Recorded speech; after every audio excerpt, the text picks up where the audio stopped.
Hello friends, ಎಲ್ರಿಗೂ ನಮಸ್ಕಾರ. Welcome to my study strategy YouTube channel. So ಈ ಒಂದು ವಿಡಿಯೋದಲ್ಲಿ ಕರ್ನಾಟಕ ಸರ್ಕಾರ ಬಿಟ್ಟಿರುವಂಥ ಏಜ್ ರಿಲ್ಯಾಕ್ಸೇಷನ್ ಬಗ್ಗೆ ಒಂದು ಮಾಹಿತಿಯನ್ನು ನೋಡೋಣ. ಹಾಗೆ ಕರ್ನಾಟಕ ರಾಜ್ಯ ಸರ್ಕಾರದಲ್ಲಿ ಎಷ್ಟು ಪೊಲೀಸ್ ಹುದ್ದೆಗಳು ಖಾಲಿ ಇವೆ ಅನ್ನೋದನ್ನು ಡೀಟೇಲಾಗಿ ನೋಡೋಣ. ಸೊ ಮೊದಲಿಗೆ ಇಲ್ಲಿ ನೋಡ್ಬೋದು ನೀವು, ರಾಜ್ಯ ಸಿವಿಲ್ ಸೇವೆಗಳಲ್ಲಿನ ಗ್ರೂಪ್ ಬಿ ಮತ್ತು ಗ್ರೂಪ್ ಸಿ ಹುದ್ದೆಗಳಿಗೆ ಮಾಡುವ ನೇರ ನೇಮಕಾತಿಗಳಲ್ಲಿ ಅಭ್ಯರ್ಥಿಗಳಿಗೆ ನಿಗದಿಪಡಿಸಿರುವ ಗರಿಷ್ಠ ವಯೋಮಿತಿಯನ್ನು ಒಂದು ಬಾರಿ ಕ್ರಮವಾಗಿ ಸಡಿಲಿಸುವ ಕುರಿತಲ್ಲಿ ಕೊಟ್ಟಿರ್ತಾರೆ. ಸೊ ಇಲ್ಲಿ ಒಂದು ಬಾರಿಗೆ ಹೆಚ್ಚು ಮಾಡಲಾಗುವುದು ಅಂತ ಇಲ್ಲಿ ಕೊಟ್ಟಿದ್ದಾರೆ. ಸೊ ಇದನ್ನು 6ನೇ ತಾರೀಕು ಅಂದ್ರೆ ನಿನ್ನೆ ಏನೈತಿ ಇದನ್ನು ನೋಟಿಸನ್ನು ಬಿಟ್ಟಿರ್ತಾರೆ. ಸೊ ಇಲ್ಲಿ ಕೆಳಗಡೆ ನೋಡೋದಾದ್ರೆ, ಅಭ್ಯರ್ಥಿಗಳಿಗೆ ಸಂಬಂಧಿಸಿದಂತೆ ಆಯಾಯ ನೇಮಕಾತಿ ನಿಯಮಗಳಲ್ಲಿ ನಿಗದಿಪಡಿಸಿರುವ ಗರಿಷ್ಠ ವಯೋಮಿತಿಯಲ್ಲಿ ಒಂದು ಬಾರಿ ಕ್ರಮವಾಗಿ 2 ವರ್ಷ. ಸೊ ಇಲ್ಲಿ ನೋಡ್ಬೋದು ನೀವು, 2 ವರ್ಷ ಸಡಿಲಿಕೆ ನೀಡಲಾಗುವುದು ಅಂತ ಇಲ್ಲಿ ಹೇಳಿದ್ದಾರೆ. ಸೊ ಈಗ ನಿಮ್ಮ 28 ಇತ್ತಂದ್ರೆ 30ವರೆಗೆ ನಿಮ್ಮ ಏಜನಲ್ಲಿ ರಿಲ್ಯಾಕ್ಸೇಷನನ್ನು ಕೊಟ್ಟಿರ್ತಾರೆ. ಸೊ ಇದರೊಂದಿಗೆ ಏನಾಗ್ತಿ, ಇಲ್ಲಿ ಒ ಬಿ ಸಿಗೆ ಮತ್ತು 3 ವರ್ಷ ಮತ್ತು SC/STಗೆ 5 ವರ್ಷ ಈ ರೀತಿ ಇರ್ತದೆ. 3 ವರ್ಷ 2 ವರ್ಷ ಇವು ಕೂಡ ಇದಕ್ಕೆ ಆ್ಯಡ್ ಆಗುತ್ತೆ. ಸೊ ಯಾವ ಒಂದು ಹುದ್ದೆಯಲ್ಲಿ ಎಷ್ಟು ಕೊಟ್ಟಿರ್ತಾರಲ್ಲ ಅದಕ್ಕೆ +2 ಇಲ್ಲಿ ಆ್ಯಡ್ ಆಗುತ್ತೆ. ಇಲ್ಲಿ ಒ ಬಿ ಸಿದ ಕೊಟ್ಟಿರಂದ್ರೆ ಅದಕ್ಕೆ ಒ ಬಿ ಸಿದ 3 ವರ್ಷ ಐತೆ ಅಂದ್ರೆ ಅದಕ್ಕೆ ಮಾತ್ರ +2 ಟೋಟಲ 5 ವರ್ಷ ಈ ರೀತಿ ಆಗುತ್ತೆ. ಸೊ ಇದು ಕೂಡ ನಿಮ್ಗೆ ಗೊತ್ತಿರಬೇಕು.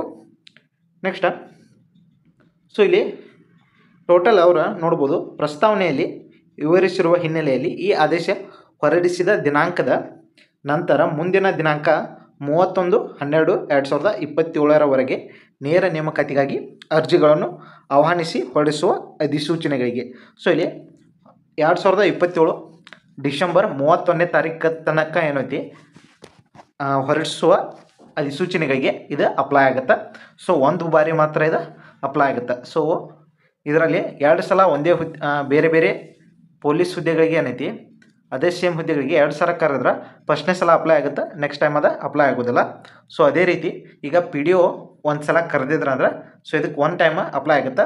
ನೆಕ್ಸ್ಟ್ 27 ಒಳಗಾಗಿ ಮತ್ತೊಂದು ಸಲ PDO ಎಕ್ಸಾಮನ್ನು ಕರೆದ್ರಂದ್ರೆ ಸೊ ಅದಕ್ಕೆ ಅಧಿಸೂಚನೆಯನ್ನು ಹೊರಡಿಸಿರಂದ್ರೆ ಅದಕ್ಕೆ 2ನೇ ಬಾರಿ ಏನೈತಿ ಅಪ್ಲೈ ಆಗೋದಿಲ್ಲ. ಸೊ ಆ ರೀತಿಯಲ್ಲಿ ಏನೈತಿ 27ರವರೆಗೆ ಏನೈತಿ 12ನೇ ತಿಂಗಳು 31ನೇ ತಾರೀಕುವರೆಗೂ ಹೊರಡಿಸುವ ಎಲ್ಲ ಅಧಿಸೂಚನೆಗಳಿಗೆ ಅಪ್ಲೈ ಆಗುತ್ತೆ.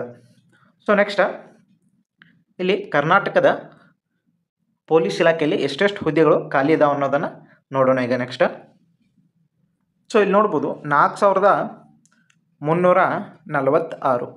ಸೊ ಇಲ್ಲಿ ಎಷ್ಟು ಹುದ್ದೆಗಳು ಇಲ್ಲಿ ಏನೈತಿ ಪೊಲೀಸ್ ಭರ್ತಿಗೆ ಸಿದ್ಧವಾಗಿವೆ ಅಂತಲೂ ಇಲ್ಲಿ ಕೊಟ್ಟಿರ್ತಾರೆ.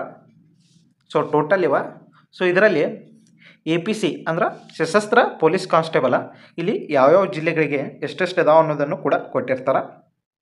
ಇದನ್ನು ಕೂಡ ನೀವು ನೋಡ್ಬೋದು. ಬೆಂಗಳೂರು ನಗರದಲ್ಲಿ ಅತಿ ಹೆಚ್ಚು ಅಂದ್ರೆ 760 ಇಲ್ಲಿ ಪೋಸ್ಟ್ಗಳು ಖಾಲಿ ಇದಾವೆ. ಸೊ ಇವುಗಳನ್ನ ತುಂಬ್ಕೋತಾರೆ. ಹಾಗೆ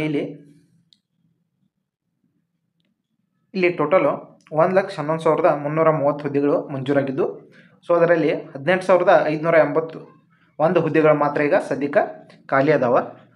ಸೊ ಈ ಹುದ್ದೆಗಳನ್ನ ಏನೈತಿ ಹಂತ ಹಂತವಾಗಿ ಏನೈತಿ ತುಂಬ್ತಾರೆ. ಟೋಟಲ್ ಇಲ್ಲಿ 18,000 ಹುದ್ದೆಗಳು ಇಲ್ಲಿ ತುಂಬ್ಕೋಬೇಕವ್ರ. ಹಾಗೆ 2024ರಲ್ಲಿ ನವಂಬರ್ನಲ್ಲಿ ಏನೈತಿ 4,115 ಹುದ್ದೆಗಳನ್ನ ನೇಮಕಾತಿಗೆ ಇಲಾಖೆ ಏನೈತಿ ಮುಂದಾಗಿತ್ತು. ಸೊ ಒಳ ಮೀಸಲಾತಿ ಇದನ್ನು ಅಪ್ಲೈ ಮಾಡೋ ಕಾರಣ ಏನೈತಿ ಅದನ್ನು ಮುಂದೆ ಹಾಕಲಾಗಿತ್ತು. ಸೊ ನೆಕ್ಸ್ಟ್, ಅದರಂತೆ ಇಲ್ಲಿ ನೇರ ನೇಮಕಾತಿಯ ಮರು ಹಂಚಿಕೆ ಮಾಡಿರುವ ಹುದ್ದೆಗಳ ವಿವರಗಳನ್ನು ಕೂಡ ಇಲ್ಲಿ ನೋಡ್ಬೋದು. ಸೊ ಇಷ್ಟಿಷ್ಟು ಹುದ್ದೆಗಳು ಇಲ್ಲಿ ಏನೈತಿ ಅದಾವು. ಸೊ ಇಲ್ಲಿ ಖಾಲಿ ಇರುವಂಥ ಈ ಹುದ್ದೆಗಳು ಕೂಡ ಏನೈತಿ ತುಂಬಬಹುದು. ಕಲ್ಯಾಣ ಕರ್ನಾಟಕೇತರ ಅಂದರೆ ಇಲ್ಲಿ ನಾನ್ HKದವ್ರಿಗೆ. ಸೊ ಇವುಗಳನ್ನು ಕೂಡ 0 ಇದ್ದಲ್ಲಿ ಇನ್ನು ಹಂಚಿಕೆ ಕೂಡ ಮಾಡ್ಬೋದಾಗಿರ್ತದೆ. ನೆಕ್ಸ್ಟ್, ಹಂಚಿಕೆ ಸಂಖ್ಯೆಯಲ್ಲಿ ಖಾಲಿ ಇರುವ ಹುದ್ದೆಗಳ ವಿವರವನ್ನು ಇಲ್ಲಿ ನೋಡ್ಬೋದು.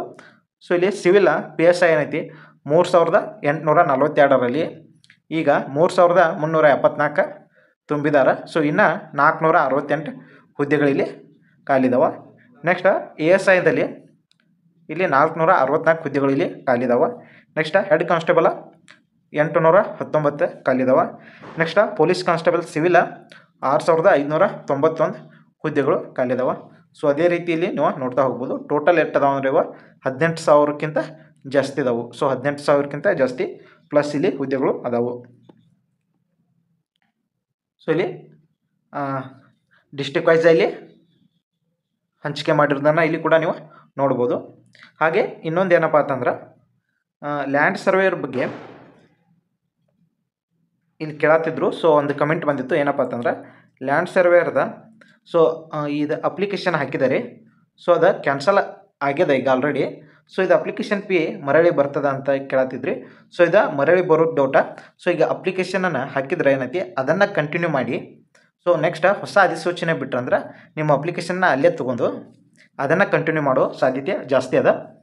ಸೊ ಈ ಹಿಂದೆ ಏನೈತಿ, ಈ ಹಿಂದೆನೂ ಕೂಡ ಅಪ್ಲಿಕೇಶನ್ ಆದಾಗ ಯಾವ ರೀತಿ ಮಾಡಿದ್ರಲ್ಲ, ಸೊ ಅದೇ ರೀತಿ ಈಗೂ ಕೂಡ ಹೊಸ ಅಧಿಸೂಚನೆಯನ್ನು ಮಾಡಿ ಅದೇ ರೀತಿ ಮಾಡೋ ಸೂಚನೆ ಕಾಣ್ತದೆ. ಸೊ ಇಲ್ಲ ಅಂದ್ರೆ ನಿಮ್ಗೆ ಈಗ ನೀವು ತುಂಬಿರುವಂಥ ಫೀಯನ್ನು ವಾಪಸ್ಸು ಹಾಕಿ ಮತ್ತು ನೀವು ಅಪ್ಲಿಕೇಶನ್ ಹಾಕ್ಬೇಕಂದ್ರೆ ಇದು ಪ್ರೊಸೆಸ್ ಜಾಸ್ತಿ ಆಗುತ್ತೆ. ಸೊ ಆದ ಕಾರಣ ಏನೈತಿ ಆ ಅಪ್ಲಿಕೇಶನ್ನ ಕಂಟಿನ್ಯೂ ಮಾಡೋ ಸಾಧ್ಯತೆ ಇರ್ತದೆ. ಸೊ ಮರಳಿ ದುಡ್ಡು ಹಾಕುವ ಲೆಕ್ಕಾಚಾರ ಇರೋದು 99% ಡೌಟ್ ಆಗಿರ್ತದೆ. ಸೊ ಇಲ್ಲಿಗೆ ಈ ವಿಡಿಯೋನ ಮುಗಿಸೋಣ. ಮತ್ತೆ ಮುಂದಿನ ವಿಡಿಯೋದಲ್ಲಿ ಭೇಟಿಯಾಗೋಣ. ಧನ್ಯವಾದ.